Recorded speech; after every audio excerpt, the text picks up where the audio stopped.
Et surtout, n'oublions pas avoir déjà agressé préalablement deux jeunes filles, dont une avec l'enfant. Vous avez raison. C'est ça qui est terrible.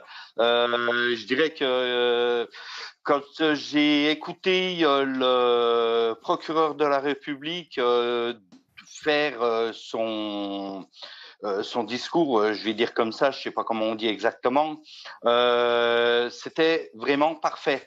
Il a tout argumenté, repris tous les éléments depuis quelques années qui étaient reprochés à la personne, et il y en a énormément, dont depuis sa sortie de prison du 19 octobre 2024, en janvier, il a asséné un coup de couteau à une personne déjà sur la commune d'Izès, plus moi, plus il avait du sursis et tout. Le procureur avait réclamé des soins psychologiques, des soins curatifs pour l'alcool, pour la drogue, des obligations de travail et tout, une fois sorti de condamnation.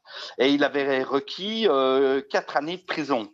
Ce qui me semblait juste dans l'effectif de tout ce qui avait été rapporté.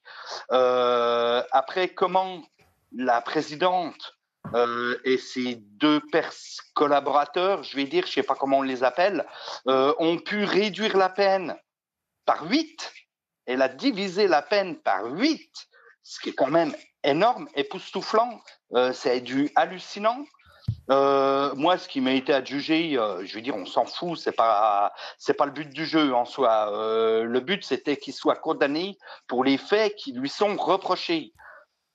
Non, elle divise par 8. Je vais dire, j'ai pris ça comme une mauvaise blague. Je le prends comme une mauvaise blague. J'hallucine. On dit il y a des actes dangereux et tout. La personne est multirécidiviste. 6 mois. La mauvaise blague. Oui.